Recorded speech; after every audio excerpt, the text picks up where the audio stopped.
I'm Kenna, and this is my Lib Ed 2850 Final Project.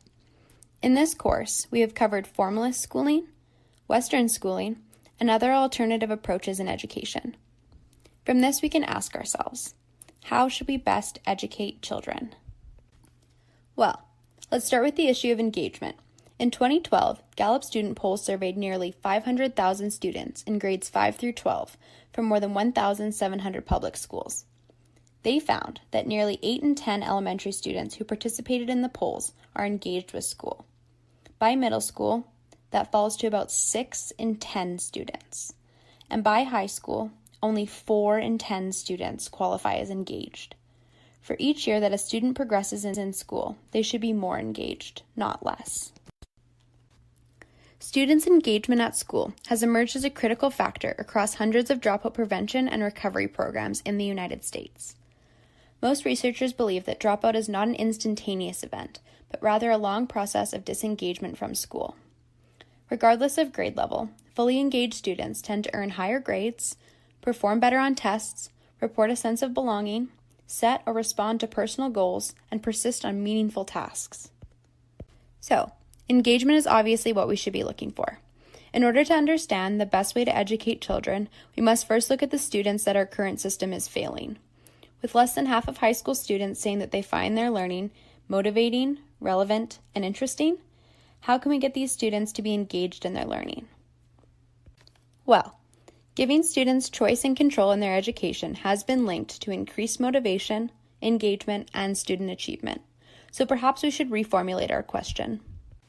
Let's instead ask, how can giving high school students more choice in regards to their own education impact their engagement in schooling for the better? Choice plays a critical role in promoting students' intrinsic motivation and deep engagement in learning. So how can we bring choice into schools? The transition between junior high and high school is a critical time for student engagement, and I believe this is when choice should come into play. It's around the age of 15 that students leave middle school and enter into high school. I have no doubt that by this point, students are fully capable of knowing what they like or dislike in school, or better yet, what subjects they can excel in. In a broad sense, these subjects of interest tend to fall into the categories of arts and languages, math, science, and social studies/economics. These are subjects that are already taught in school, so this approach really is not all that alternative. So why not let them pursue that interest? They can still come out with a diploma and an enriched education. So why not let them have a hand in their own education? Research on student choice and motivation suggests that what students perceive as highly motivating is not merely the act of choosing, but mostly the extent to which the available choices relate to that student's personal values and goals. So, how can we bring choice into schools? Although a range of choices can be beneficial, it needs to be narrowed down. Too many choices can be confusing for students and far too costly for schools. So how can we give students choice, but not too much choice? Well, we can actually look to the system that Northern Europe follows, seeing as this is something they are already doing. Northern European high school systems encourage students to choose a program that reflects the subjects they like and can anticipate that they will succeed in. Different parts of Europe have different variations of this method, but today we will be primarily focusing on the system in France. But first, let me explain a little bit about why I believe that France has the best education system for high school students. Let's go back in time to 2012. I was on a French exchange attending Lycée Pierre Talmier in Grenoble, France. My exchange student was named Claire Marie, and it was an odd pair, seeing as we couldn't be more different. She loved the sciences, and I couldn't run far enough away from a science classroom. I was far more interested in arts and languages. This wouldn't be relevant to my school experience if it were somewhere else, but seeing as she was a high school student in France, this meant that I had to attend a school for science. So in the morning, we started our day with a math class, typically some sort of science after that, followed by history, English, and another language class. And then the whole afternoon was dedicated to science labs, where we would dissect things like frogs and mice. While the days were full of sciences, they also had to follow these other required courses. I believe this is what makes their system very realistic and allows them to have a well-rounded education. Claire Marie was in her element, while I was in a science nightmare. However, I knew that if I was a real high school student there, it would have been my own decision as to what school stream I would follow. I would have chosen a stream for arts and languages. This system really stuck with me going back home into my generic Canadian high school. I really believe that having that choice would have been beneficial to me in my high school experience. Since it's between junior high and high school that students' engagement falls, I believe that this is an ideal time to allow them to follow the field of study that they are passionate about. And now we can go back to 2019. In France, upper secondary students and their parents are given the right to select a specialty.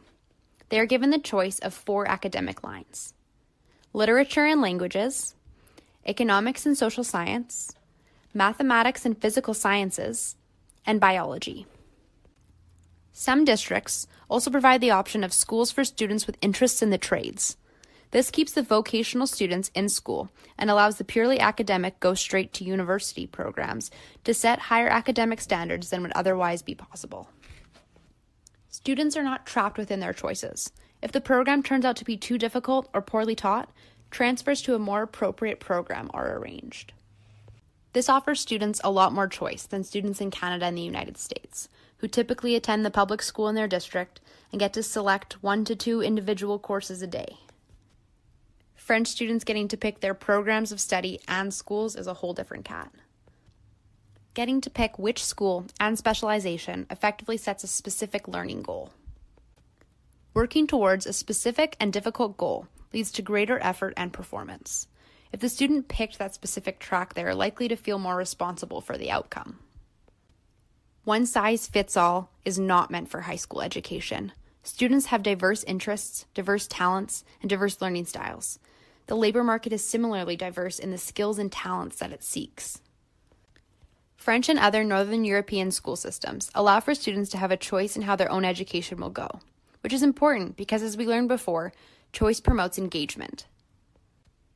Which is why it should not come as a surprise that Northern European teenagers are 10% more likely to graduate from secondary school than their American counterparts, and learn considerably more as well. I believe that we should bring a regulated amount of choice into education, while still allowing enough choices that each student can find their place within one of the categories offered. In order to implement this into the system we already have, without it being too messy, it would be best if, rather than having 4 to 5 separate schools for different streams, to instead offer these different streams at each public school. This would allow the students to still socialize across their program, but also to find out about other programs. Having them all in the same vicinity allows for the sharing of ideas and makes it easier for students to switch streams if necessary. And finally, this allows us to answer our question: how can giving high school students more choice in regards to their own education impact their engagement in schooling for the better? Allowing students to make this kind of decision for themselves is motivating because they can feel as though they are learning what they want to learn about. This motivation can also stem from the way that we feel responsible for the decisions that we make.